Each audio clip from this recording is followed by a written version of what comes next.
The next thing I want to do is I want to read Mike Cernovich's response to this, because Mike Cernovich pretty much said I think he said this he has the same idea, and I want to read this from his Substack, which is mikecernovich.substack.com. And let's just see what he had to say about this. James O'Keefe is out at Project Veritas. Much to my disappointment, people connected the ousting to the PFIZER release. PFIZER, the theory goes, had China launch a spy balloon as a distraction for the Project Veritas release, and then the Project Veritas board ousted O'Keefe to protect PFIZER.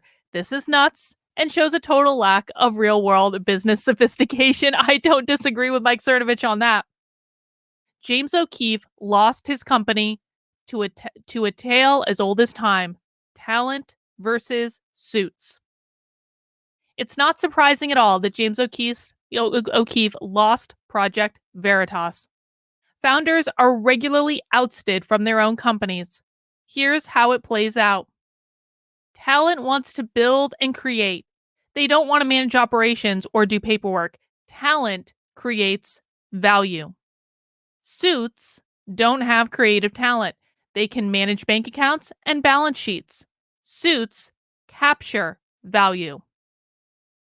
You need both value creation and value capture. Consider this humble Substack. I enjoy writing. I've left an amount of money that makes me sick to my stomach to think about on the table, as I didn't want to set up paywalls or back-end infrastructure. I can completely identify with that. Suits are good at that, but my experience as a lawyer has shown me that working with suits usually ends in litigation. I also agree with that. And he's got a tweet here from February 10th. If you wonder why I never took financial backing from anyone, the James O'Keefe situation shows why. You have more impact usually when you allow the suits in. The Faustian bargain is that they will steer messaging, and if you don't comply, will drive you out of your company completely. Guys, just as an interlude, this is why I am completely funded by you through my Substack, through my Patreon, through my locals, through people who are kind enough to become a paying supporter on any of those platforms. It's not that I never got offers to go work with another organization. It's not that I never got offers for funding. I have a stream of funding if I ever really need it, but I really hope I never have to take it because of this exact issue. So if you want to subscribe to my Substack, carlin.substack.com, for $5 a month, $50 a year, more if you want to, that would be great. Suits come in two kinds. Group one are the guys you want to be with. They are money men. They never wanted to be actors or content creators. They want you to make money and they want to cut. They'd be as happy managing your music or political career as they would your tile flooring business. They couldn't care less what it is that makes you hot. To them, you're a widget. This seems inhuman. It's the opposite. These are the best guys, as they don't want to jam you up. Group two are frustrated talent. The suits believe that, but for the accident of fate, they would have been the talent. Herein lies the problem. And this is a tweet he sent on February 10th. If you have a big ego, it's hard to play a supporting role for an all-star like James O'Keefe. This is the never-ending struggle founders of companies face. Jealous VCs sabotage companies and make them and take them away from the founders. Talents versus suits. He's right. Talent is attracted to the frustrated suits as they speak the same language. Let's do art and make money together. Talent would rather be around people like them versus the boring money men who work on their spreadsheets and go home to their families and are in bed by 9 p.m. This is a huge mistake. Ego sets in. Suits who are frustrated talent want to direct the talent. The talent resists. Suits know how to play the game. They know that all you need to do to win the turf war with talent is to flip the board of directors against the talent or select your own board of directors while the talent is busy.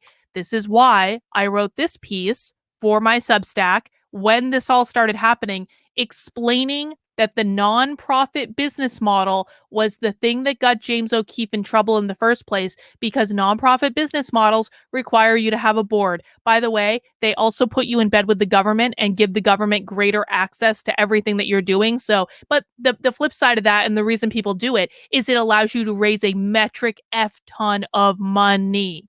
It is extraordinarily difficult to raise the amount of money that James O'Keefe wanted and needed to raise without being a nonprofit. But the downside of that is you get put beholden to a board that can quite literally steal your company from you.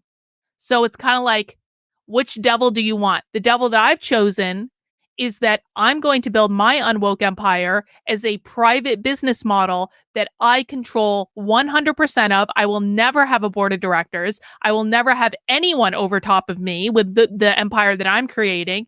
And I really hope that James O'Keefe goes the same way. Now, that's a little bit more tricky. You have to be entrepreneurial about it. You have to be like, you have to like sell value, solicit donations and for subscriptions and things like that, which is exactly what I'm doing on my Substack, but it is doable. And once you do it, you are in a much better position to never, ever, ever, ever, ever have your work stolen from you.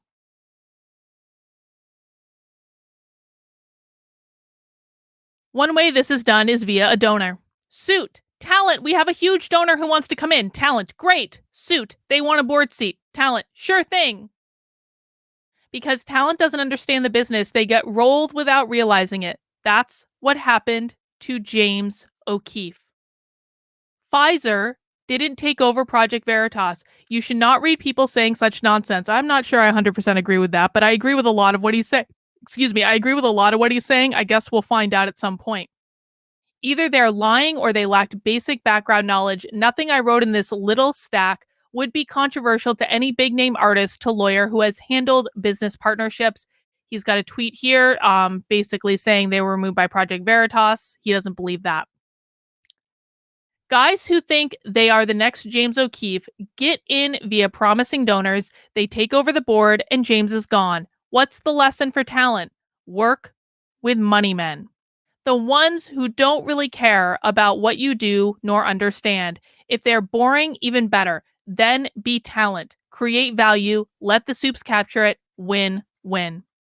So I think Mike Cernovich is absolutely correct about this. We now know that it was the two employees that James O'Keefe fired, the CFO and the COO, who were the people driving this coup internally at Project Veritas.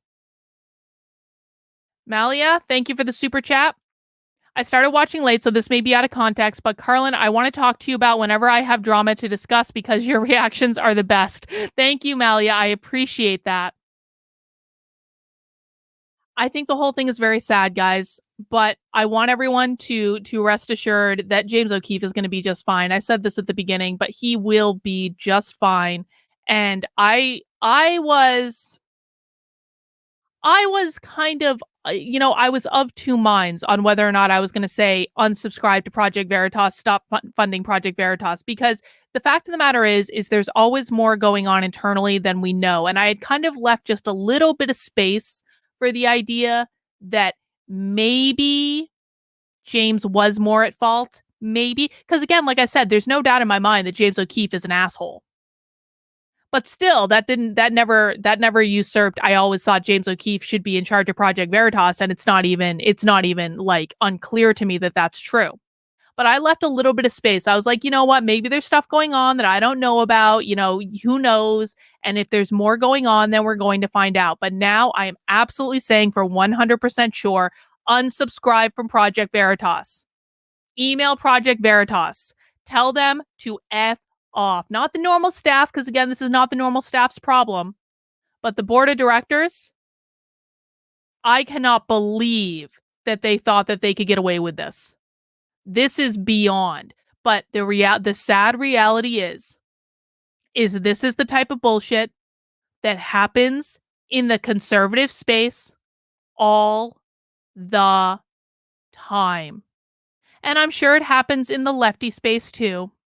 I'm sure it does, because I've seen this stuff in corporations. I've seen this stuff in nonprofits. I've seen it all over the place. So I'm not specifically saying this is a problem that is only for conservatives. But what I will say is that over the past 3 years, I have seen a lot more of garbage like this than I ever care to see again in my life. Do not support organizations that are showing you that they're going to lie to you, that are just trying to take your money. I can list off probably enough organizations to fill up my fingers and my toes right now in the conservative space that bullshit like this happens at. I'm not going to do it because I don't want to get sued. But almost every major organization in the conservative space does crap like this. And that's why, if I had to give you guys advice, and I know this sounds self-serving, support independent creators. Do not give your money to the Daily Wire. Do not give your money to Moms for Liberty. Do not give your money to FAIR. Do not give your money to Walkaway. Do not give your money to Gays Against Groomers. Do not give your money to any of these shill organizations that are only doing it to make money. Because the reality is that these organizations are not going to solve the problem. Not in the way they're run. The only people that can solve problems are people that are coming to it from a deeply principled perspective. James O'Keefe, I absolutely believe. James O'Keefe came up under Andrew Breitbart, man.